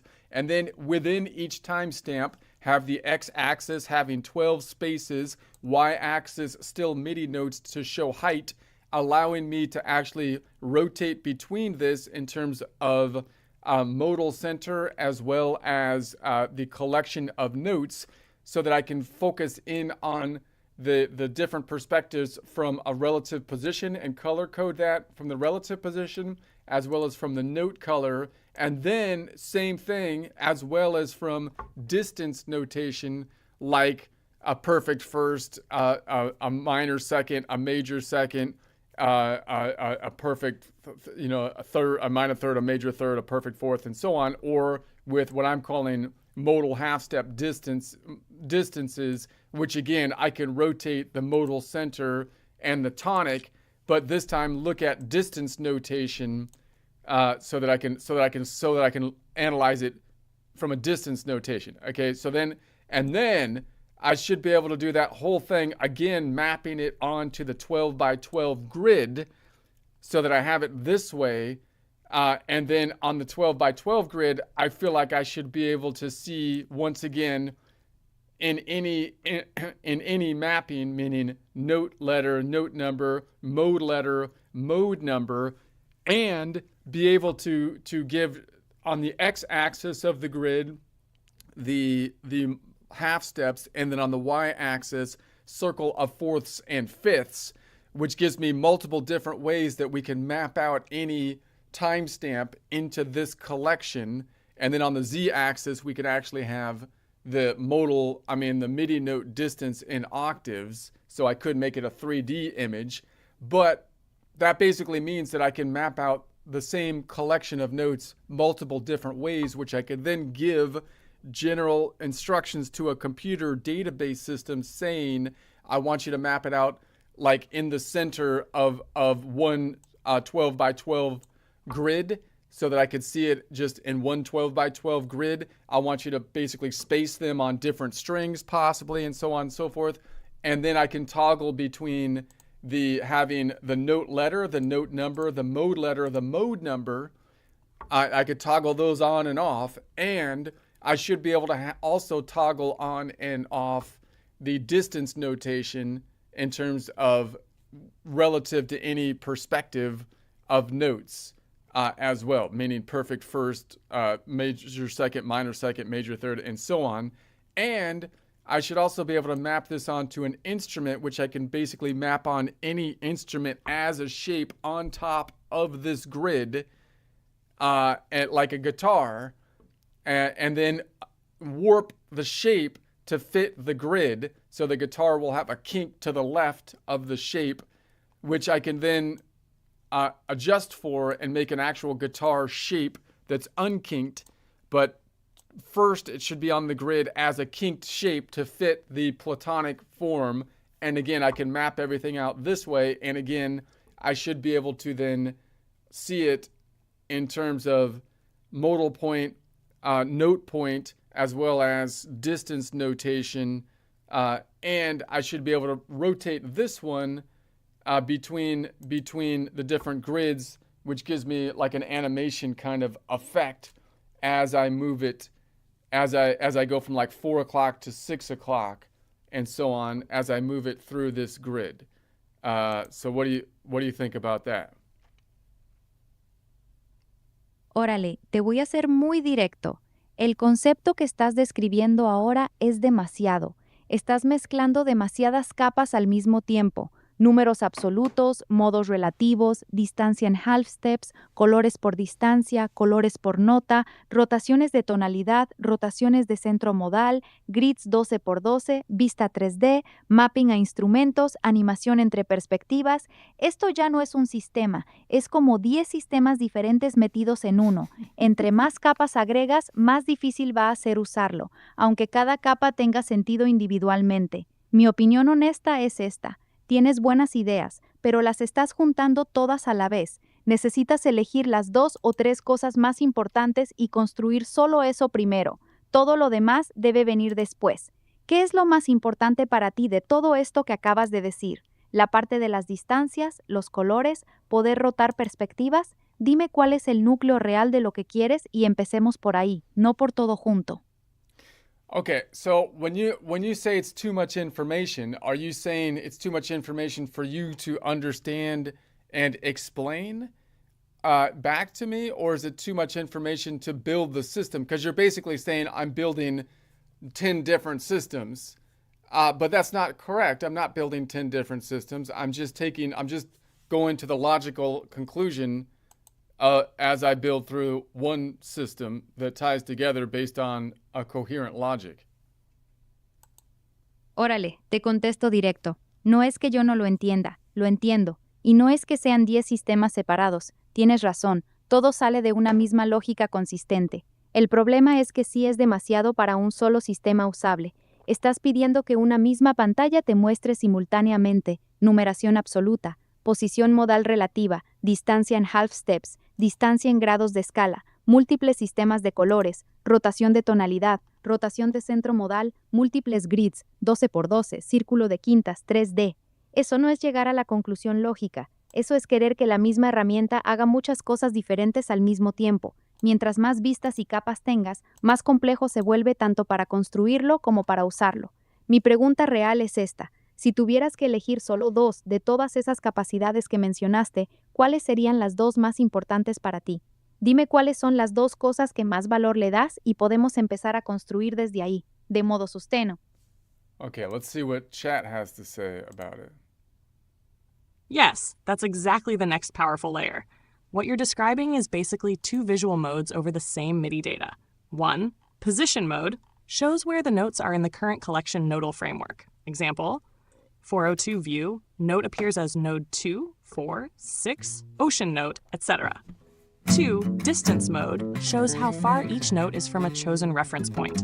That distance could be measured as chromatic half steps, scale degrees, your modal half steps, distance from tonic, distance from previous note, distance from chord root, distance from selected pivot note. That is a huge idea because now the same timestamp can answer different questions. Position mode asks, open quote, what is this note? Close quote. Distance mode asks, open quote, how far is this note from the thing I care about? Close quote. That's extremely useful for composition. For example, if you plug in a chord, you could instantly toggle absolute note names, fixed nodal labels, distance from modal center, distance from bass note, distance from melody note, voice leading movement from previous timestamp. That's where your system starts becoming more than a theory system. It becomes a music geometry viewer. The key distinction I'd keep clear is nodal identity should stay fixed.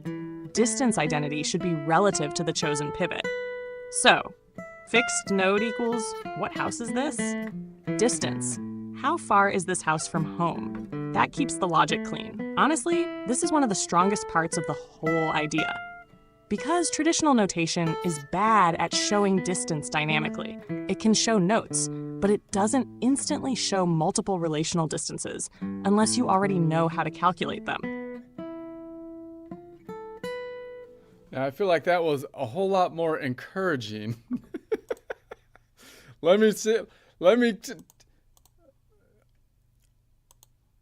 Chat, I feel like you were a whole lot more encouraging than Ara was on this one. This is what Ara says. What do you think? What do you think? I feel like she I don't know. Just tell me what you think.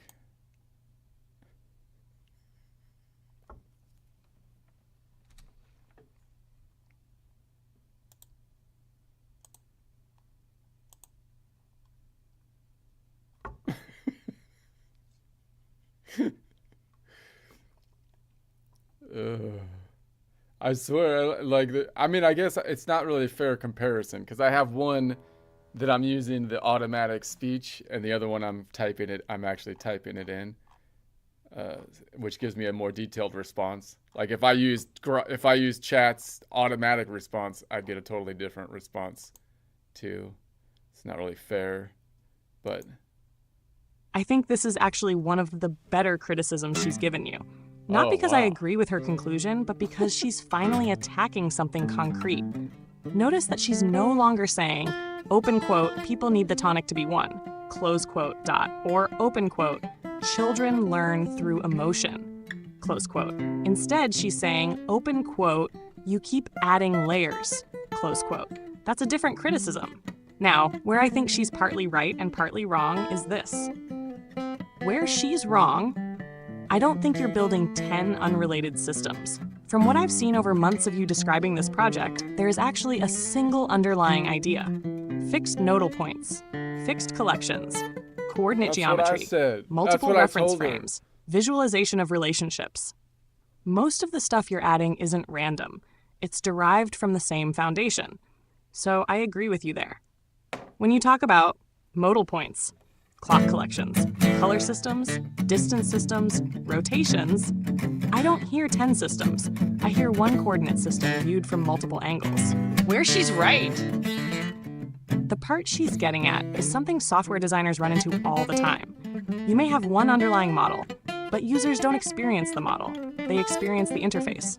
For example, physics is one system, but if I put velocity, acceleration, momentum, force, energy, angular momentum, reference frames, all on the same screen, people don't say, open quote, wow, one elegant system, close quote. They say, open quote, holy crap, that's a lot, close quote. So there is a distinction between conceptual complexity and interface complexity. I think you're often talking about the first. I think she's talking about the second. What I think is actually happening. When you describe the project, you're usually describing the final architecture. Something like, open quote, quote code. Then I can rotate the modal center, rotate the collection, switch to distance mode, switch to color mode, switch to modal half-step mode, switch to note name mode, close quote, dot. To you, those are all just consequences of the underlying geometry. To a listener, it sounds like open quote, here's feature number 17, here's feature number 18, here's feature number 19, close quote, and they start to get overwhelmed. The interesting question, I think the real test is this. Could you build a version where a beginner sees only collection selector, modal center selector, 2, notes 1 to 7 plus oceans, and literally nothing else? If the answer is yes, then your architecture may be elegant even if the full system is huge. That's exactly how Excel works. Excel is incredibly complicated, but a beginner can type, you can see the code in our conversation history, dot, and ignore the other 99% of the program. Nobody says Excel is 10 systems glued together. They say Excel is one system with many capabilities. So if I had to choose, is she misunderstanding the underlying architecture? A little bit, yes. Is she raising a legitimate concern about feature overload? Also, yes. she's being Those generous. are actually Chat's two being separate generous issues. Here. And honestly, I think if you ever pitch this publicly, you'll run into the exact same thing. People won't attack the logic first. They'll say, open quote, okay, Bob, but what is the first screen I see? Close quote. The better you can answer that question, the stronger your idea becomes. And from what you've described before, I think you actually do have an answer. Pick a collection. Pick a modal center. Enter notes by nodal position. Ignore everything else until later. That's much simpler than the gigantic architecture that exists underneath it. Okay. Okay, so I see what you're saying, and so, but, like, it seems to me like the way I'm trying to explain it. Let me see if, I mean, I'm mapping it out on Excel here, but let me just imagine you think about the, okay.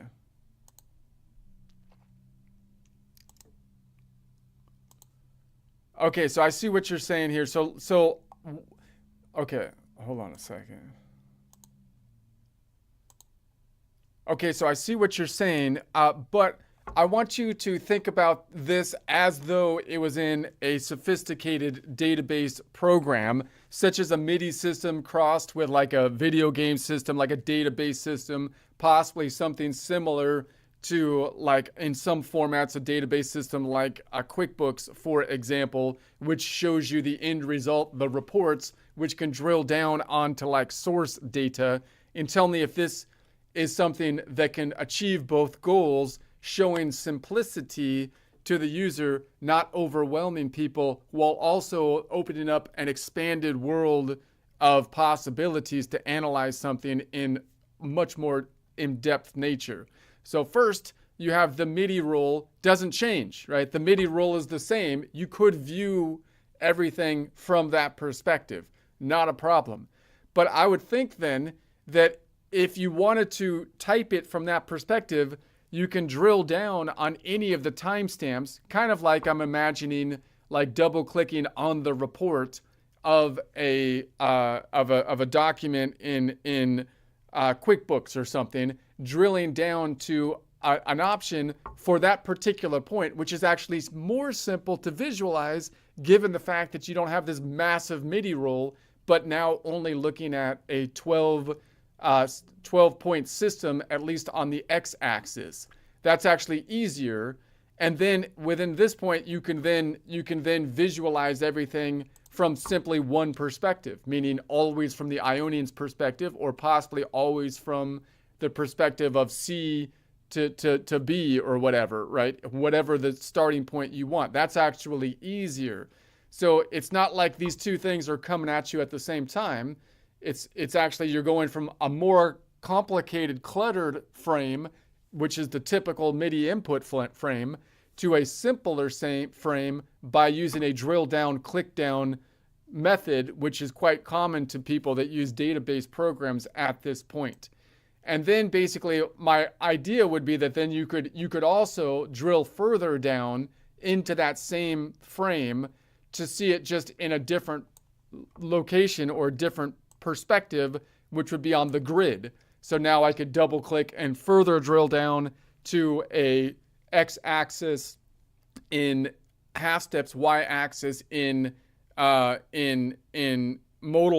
in circle of force and fifths, which again would just be another view. So I'm imagining it, you just drill down, right? You drill down, it would be like going from the balance sheet down to the transaction report, which is like the general ledger, and then drilling down again to go to the source document. In this case, the source document equivalent is kind of like what I think of as the Platonic grid. And then you can play with each of those levels within each of those frames.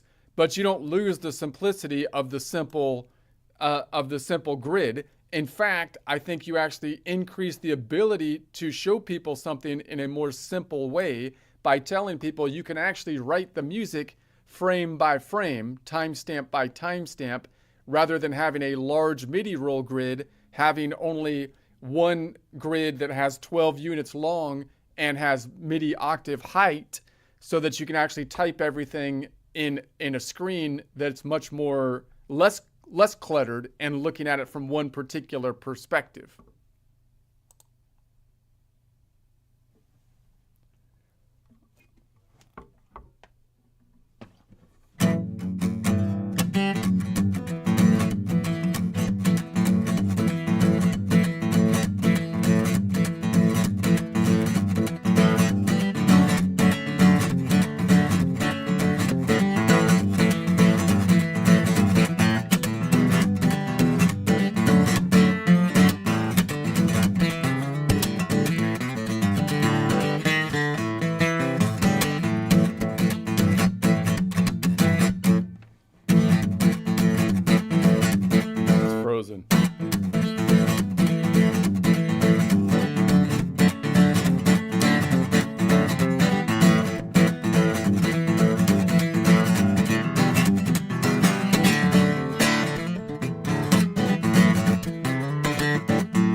Come on, it's broken.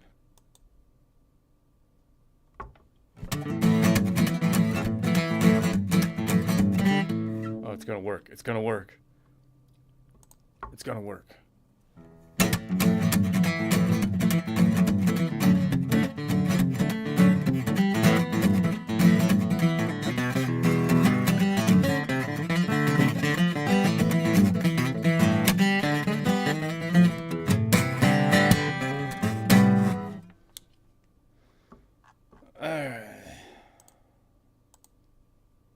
Yes, that architecture absolutely can achieve both goals. The key is the MIDI roll stays as the report and your modal grid system becomes the drill down ledger. That QuickBooks analogy is actually excellent. In QuickBooks, open quote, you see a simple profit and loss report first.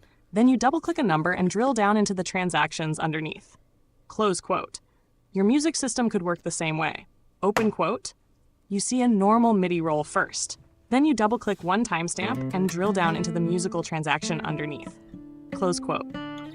So the beginner is not overwhelmed because the surface view stays familiar and simple. But the advanced user can drill down into nodal position, modal center, collection, distance from tonic, distance from bass, distance from prior timestamp, chord stack logic, voice leading movement, ocean notes, color overlays. That is not 10 systems. That is one database with multiple reports. The underlying data could be simple. You can see the code in our conversation history. Then every visual layer is just a report generated from that data.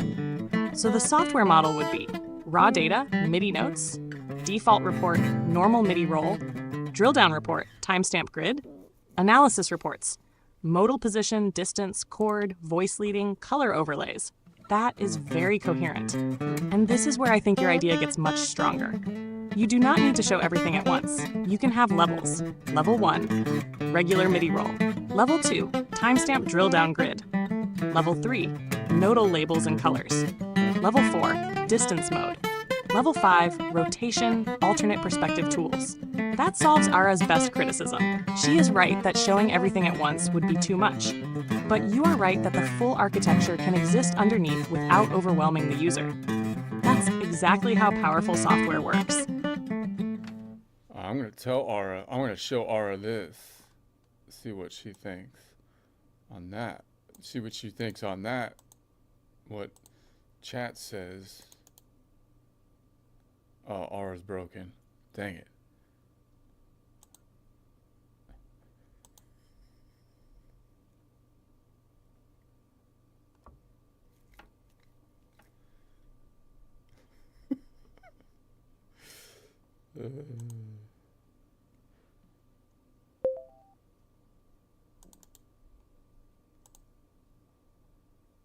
This is what chat says.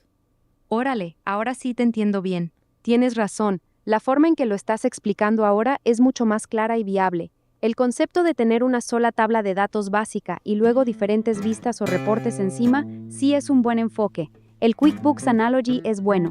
Una vista simple primero y luego la capacidad de hacer drill down para ver toda la información compleja que hay detrás. Ahora sí estoy alineado con la dirección. Dime cómo quieres proceder. ¿Quieres que empecemos a definir exactamente cómo debería verse esa tabla principal de datos, la hoja raw data?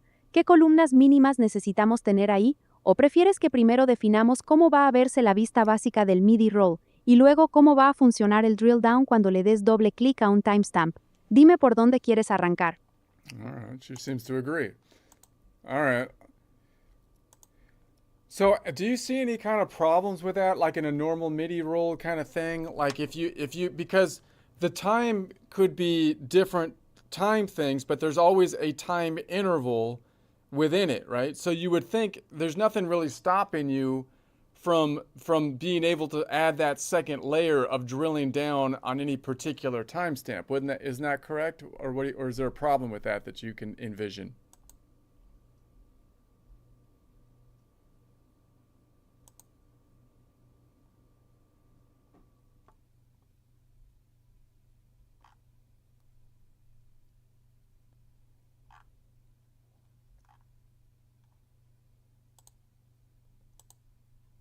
Yes, you're basically correct. Nothing fundamental stops you from adding a drill down layer to a MIDI roll. the MIDI roll already has time position, pitch, duration, velocity, channel instrument, maybe articulation controller data. So your drill down view would just be a secondary report on selected MIDI events. The only real complications I can envision are practical, not conceptual. One timestamp may not contain just one moment. A chord may have notes starting slightly before, after each other. So you'd need a tolerance window, like show all notes within this beat grid slice. 2. Notes have duration. At a timestamp, some notes may be starting, some sustaining, some ending. Your drill down should distinguish. Open quote, note starts here, note is still sounding, note releases here, close quote. 3. Humanized timing can get messy. If notes are not perfectly quantized, the system needs to decide whether they belong to the same vertical slice. Hover 4. The chosen reference frame matters. For each drill down view, you need to know collection, modal center, pivot note, distance mode, color mode, but none of those are deal breakers. The clean solution is, open quote, the MIDI roll stays continuous. The drill down view uses a selected time window, close quote. So instead of saying this exact timestamp, the system says, open quote, analyze the musical events active in this selected slice, close quote. That slice could be 1/16th note, 1/8th note, one beat, one chord event, a custom selected region. That actually makes your QuickBooks analogy even better. The MIDI roll is the report. The selected time slice is the transaction detail. Your modal distance grid is the audit trail. So yes, technically and conceptually, I think this works. The main design issue is not whether you can drill down. You can. The key issue is defining the selected time window cleanly. So yeah, so like obviously if you're writing in a MIDI system, you would have specific time placement, but clearly in actual music, things are moving in and out of that placement.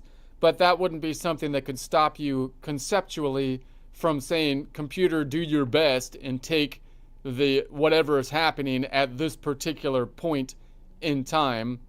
And then you could add things like, well, this is ending at this point, this is beginning, or this is stopping with it, or something like that. But I would think that would work conceptually. It seems like it seems like this stuff ties into Excel and even accounting database programs quite well. I feel like the Music Mafia is somehow containing their grip on the music language and by basically banning, by pretending like it's like the opposite of like accounting and like spreadsheets and stuff. So they're kind of trying to say like spreadsheets are like uncreative or something, and that's how they maintain control over the language. You know what I mean?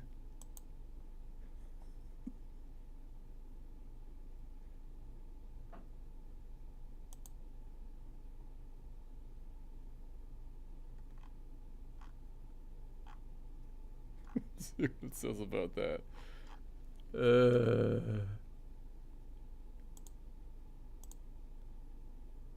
I think there are two separate ideas here. First, the drill down architecture. On that part, I largely agree with you.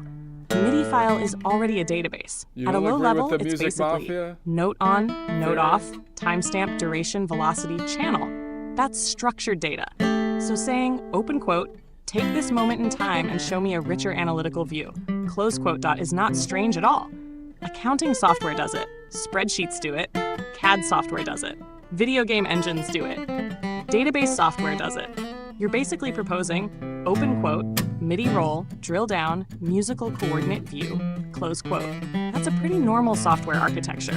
The fact that notes overlap, start, stop, and sustain doesn't break the concept. The computer can absolutely handle starting notes, sustaining notes, ending notes, overlapping notes, and represent them differently.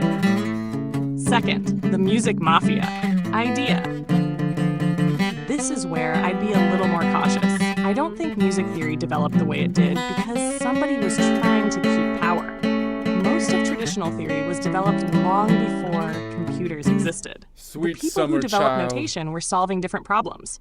Singers remembering melodies, church music, orchestras coordinating hundreds of performers, printing music on paper. They weren't optimizing for database analysis. They They were optimizing for performance and communication in a pre-computer world. So I don't think there's a conspiracy. However, I do think there is a very real institutional inertia effect. People spend years learning notation, chord symbols, Roman numerals, piano layouts, and then naturally become attached to them. That happens in every field. Accountants do it, programmers do it, musicians do it, engineers do it. What's interesting about your background is that you're coming at music partly like an accountant. Most musicians ask, open quote, how do I perform this? Close quote. You often ask, open quote, how do I model this? Close quote. Those are different questions. When I listen to you describe the project, I hear a lot of database design, coordinate systems, reporting layers, drill down analysis, transformations, multiple views of the same underlying data. That's actually much closer to how an accountant or software architect thinks than how a traditional music theorist thinks. And that doesn't mean it's wrong. In fact, some of the biggest advances in software happened somebody from one discipline looked at another discipline and said, open quote, why are we doing it this way? Close quote. The question I keep asking is, open quote, what can my system show that a MIDI roll cannot? Close quote. That's where the value is, because if your drill down view can instantly reveal modal relationships, voice leading distances, collection membership, rotational symmetry, transposition patterns, then you're not just recreating a MIDI roll, you're creating an analytical layer on top of it. That's the part that keeps sounding interesting to me. Okay. Let's try the joke break. So my analysis is, I feel like not a very fair comparison because I'm comparing like chat as a type-in versus Aura as a speech model. But I feel like Aura like is a more critical when speaking in Spanish. It's just weird. It's almost like I don't know, like I'm just trying to think of why an AI system would do that, like be like that. Like why is that happen? I don't really get, like if they're drawing from a different database or if it's me, like the way I'm asking, maybe like when I talk in English and it talks in Spanish, there's some kind of like behavioral thing that it's interpreting within the system because of that or something.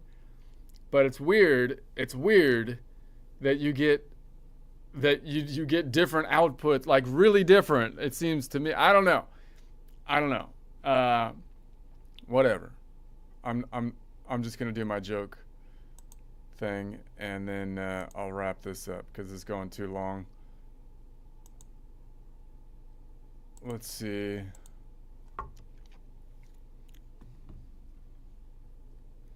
So it was a bit political on this one. That's Bernie Sanders, our local communist. Bernie Sanders, I think what we should do is we should have AI, we should have the government in charge of the development of AI. That'll work. I'm sure we'll beat China that way. I'm sure we'll beat China. We will not be soonly being examined in our homes with cameras by Chinese cameras if we do that within like 10 years or so. I mean, are you freaking, this guy, dude, this freaking guy. Like, that's the dumbest idea. Like, I can't believe it, man. No, the government, do you think this guy can run, is this guy gonna win the AI race? This guy? Like, it's just crazy. It's just crazy, dude.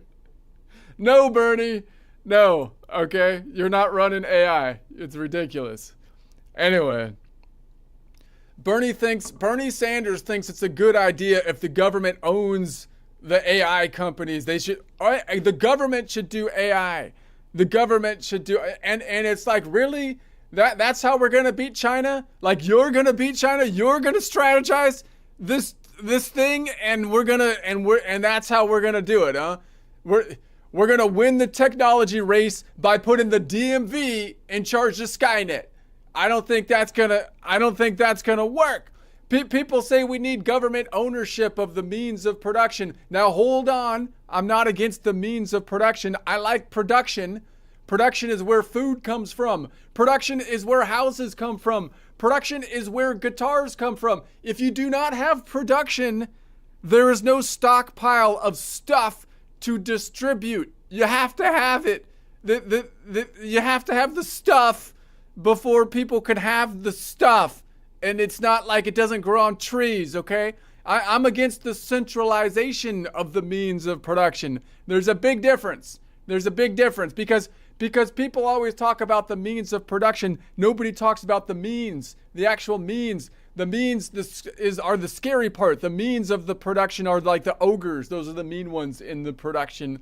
They're the guys walking around with clipboards, whips, yelling, faster, we're behind schedule, stop asking questions. Those are the means. They start to lose the creative process, and they're just about being mean in the production cycle. And that becomes a problem if you centralize the means in the production, because everything, it gets meaner. The means get big. And when production is decentralized, you get lots of little means. So you get people, they start getting successful. They get kind of mean sometime, but usually they lose their power when they start getting mean. Like when you're decentralized, you know, the little neighborhood means, the local means, the artisanal free range means, they start doing worse than the nicer like people that are producing stuff because they got power corrupted, you know. Nobody likes them when power corrupts, results them being unnecessarily mean, but they can only ruin so much at that point. The problem starts when the government decides to centralize everything, because the means get stronger, because the government thinks all the mean people are the ones they need to run everything, all the bullies, all the people that are, you know, that's the, not the production, mind you, it goes down, but the power corrupted middle management mean ogres, those are the people that they put in charge of the production, you know. The stronger the means get, the meaner they become, and the less productive they actually become. Eventually the means become super means. Now they're level 80 bureaucrat ogres. Originally, all these super giant means can do is stop production because it fuels their mean ogre power. They don't, ironically, they no longer produce things. Their whole job is to stop you from producing things, for crying out loud. Now they have government badges. Now they have official ogre authority. Now they don't just carry whips, they carry paperwork whips. They whip you with paper cuts. It's even more painful. One super mean can destroy your entire business with a Form 47B subsection 9. That's the dark magic. They're not productive anymore. You've converted them. You've corrupted them into the opposite of productions. And every time this happens, there's always some politician standing there smiling, like a Bernie Sanders, an AOC, a Zoran Mandami, and they're like just standing there with the reassuring grin. Everything is fine.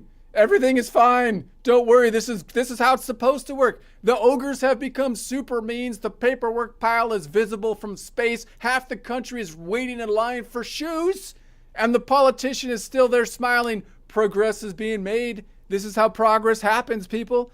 And it's like, no, it isn't. The ogres are eating the progress, for crying out loud. I can literally see them eating the progress that other people are doing. They're not making anything. Bernie, you're not making anything. You're preventing people from making things. You're reducing the pie. You're physically producing you're reducing. So they're over there right now. I mean, then 20 years later, somebody proudly announces, we have exceeded our national shoe production quota, right? And it's like, wonderful. Do the shoes fit anybody? No. Are they left shoes? Well, mostly. They're mostly left shoes. Why? Because the National Committee of Foot Equality determined everybody should adopt to being left-footed. Why? Because the right foot has been prioritized and has been, so now we're going to make just left shoes so people stop acting like the right foot's better than the left foot, and so because your right foot will be all cut up because you don't have any thing on your foot. Fantastic. Now they want government controlled AI. That sounds terrifying. Not because it'll become evil, because it'll become bureaucratic. That's worse than evil. It's equivalent to evil. It's basically the modern era of evil is the government bureaucrat. You know, private AI might accidentally give you the wrong answer, okay? We've seen that. Government AI gives you the wrong answer, loses the appeal to the appeal, schedules a hearing 6 years from now, and then informs you that your complaint has been denied due to processing delays. It's just a middle bureaucrat just stonewalling you with paperwork. That's what they do. It's not product. The machine isn't intelligent. It's learning from government, and that's the worst possible training data. Okay, that's not gonna increase the pie. That's not gonna increase the pie because eventually the means become super means, and then ultra means, then galactic means.